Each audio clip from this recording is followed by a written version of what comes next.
This is our annual November tradition. Welcome to Big Man Month, the month that everything gets decided in college football. In the Big Sky Conference, there's a couple teams that have emerged from the bottom of the heap to be the progenitors of what the future of this conference title is going to look like, and that'd be Southern Utah and Portland State. A couple other teams have had outstanding years, and some of the teams that were picked at or near the top are not as playing as well as they hoped, and so there's still a couple weeks left for everybody to have a better feel for what 2015 means. In our case, obviously it begins and ends with one thing: turnovers. We're on pace to set a school's all-time record for turnovers if we don't slow down at how reckless we are with the ball and quarterback. So for us, the entire focus on this game Saturday will be continue to run a wide-open offense, but take care of the football. You were pretty positive last week about how Gelder was performing in practice and how upbeat everyone was. Is that still the case? Same. I'm very much impressed that Tanner is continuing to grow. The decisiveness by which he takes a shotgun snap and spits the ball is indicative of the fact he's becoming more and more comfortable with what we're calling.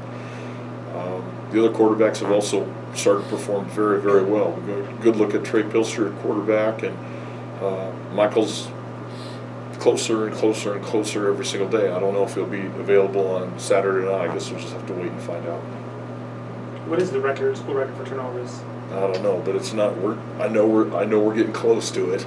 I keep a pretty close eye on all that stuff. So I know because what we're not going to do, hopefully, is we're not going to throw down or slow down how we throw it.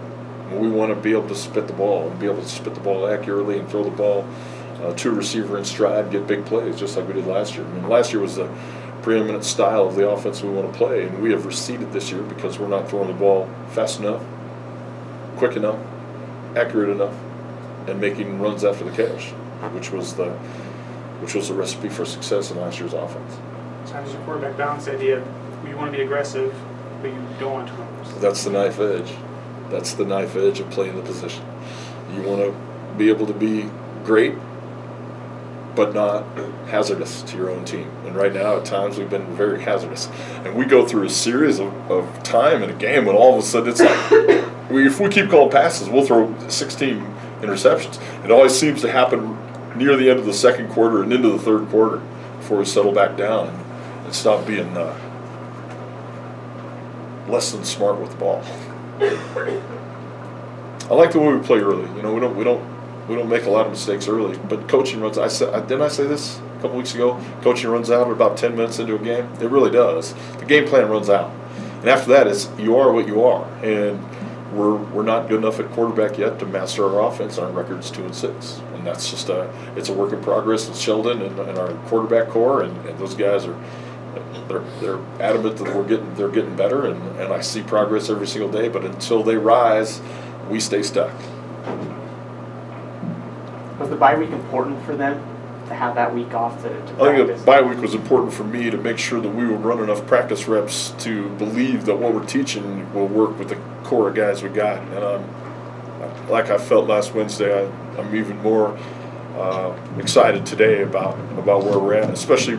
You know, with the return of Brock Malcolm to full form, it's given us another dynamic in our offense, and we're throwing the ball accurately to guys who can make plays, and Brock is one of those guys. Mike, can you give us a thumbnail on what you've seen from Montana? They seem to be very inconsistent this year. They'll have some really good games, and then they'll have some games where they're turning the ball over, just like ISU. It's a mirror. They're exactly the same. If you look at the numbers, our numbers are almost exactly the same, except at turnovers. I mean, exactly. Look, rushing yards, I think we're within 3 yards of each other. Passing yards, we're within a couple yards of each other. Total plays, we're within a couple total plays of each other. We are exact mirror images of each other.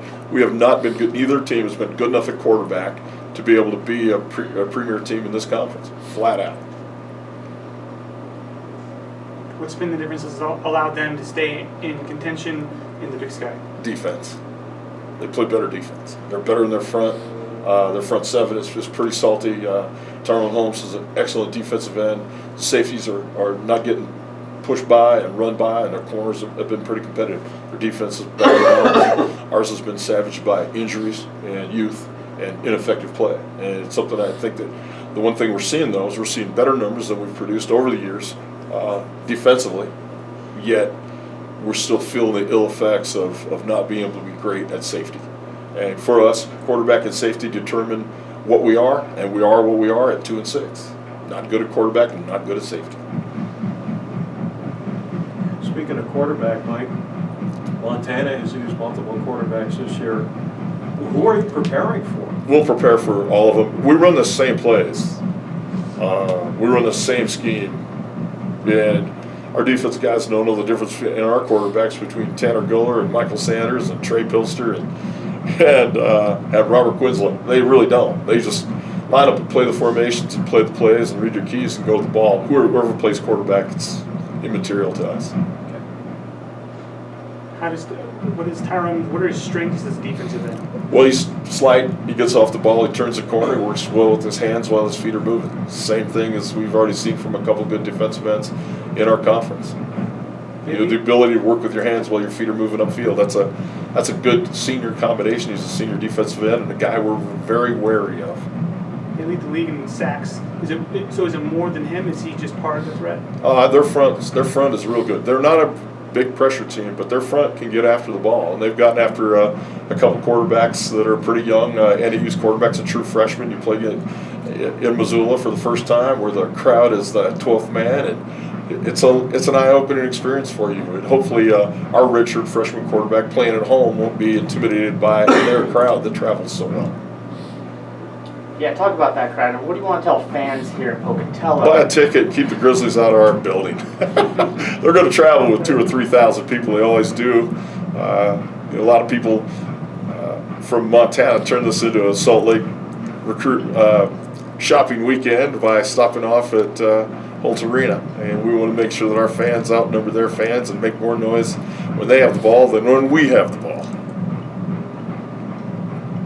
Thomas Vazorka is listed on your 2DB. Is he back? And We'll just have to wait and see.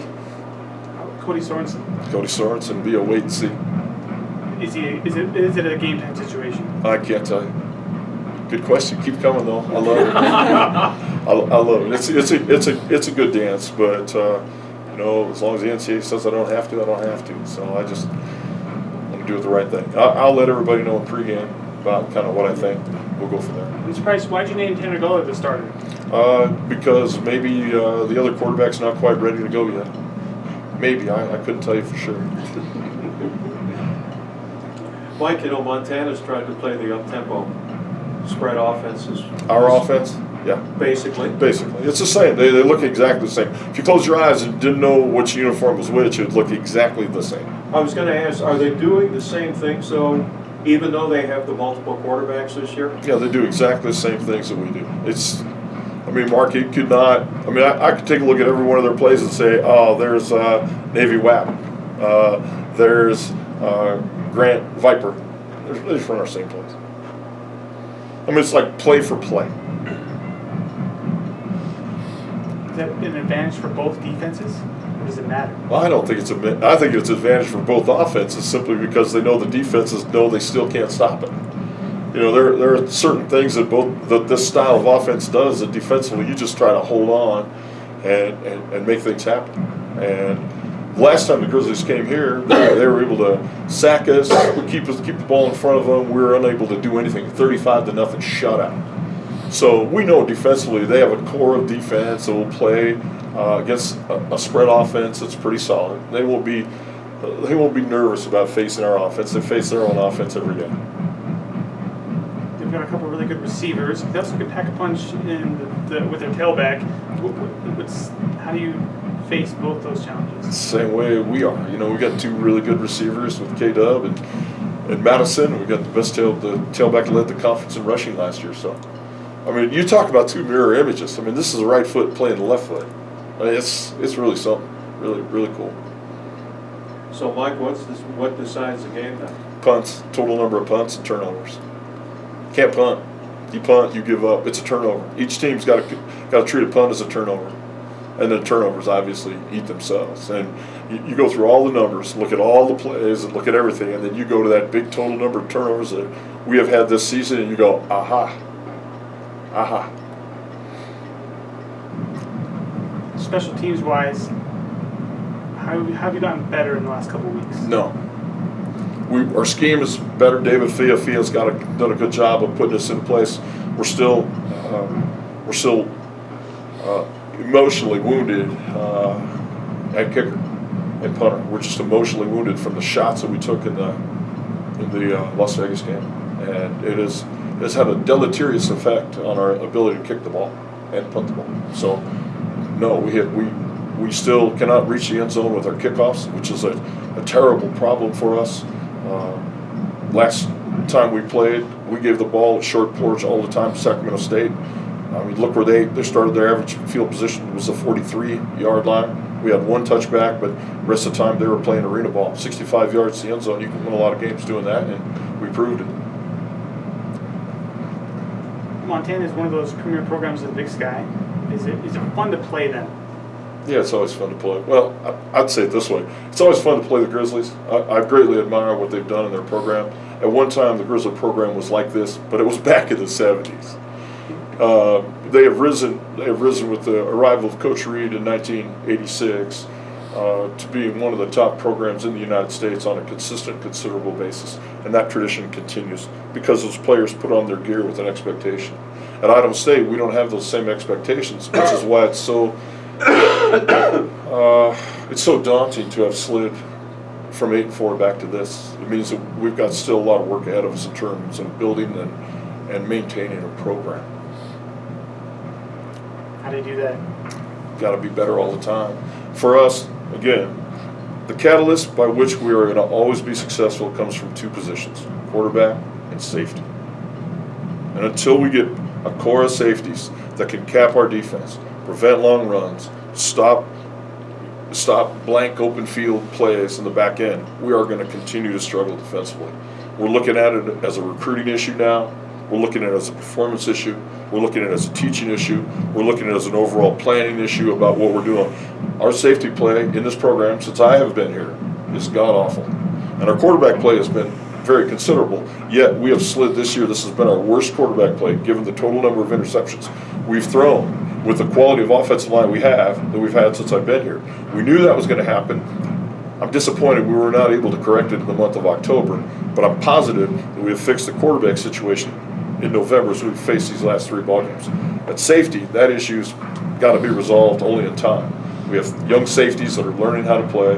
We've got one veteran KG safety that when he got hurt last week, we fell apart when he went off the field.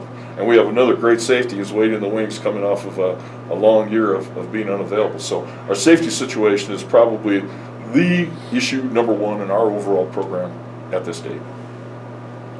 You mentioned the quarterback didn't evolve in October the way you wanted it to. Is that coaching, performance, or unavailability? All of it. And experience. Just the distance from being a passer or from being a thrower to being a passer is tiny. But it's a huge distance in the reality of the effectiveness of the play. And it's that micro inch that we're lacking yet at quarterback. I see some of it in practice. Now I got to see it in the game. We cannot hold the ball. I mean, our starting quarterback went down because he held the ball. And that half second, that microsecond that he holds it instead of spinning and throwing the ball to an open area is a distance between 2 and 6 and 6 and 2. And that's the cool part about running an offense like this, man. Your quarterback's brain has got to be going. And if the software is a little slow, bad things happen. Is that it? Okay, thanks. Hey, happy November, guys.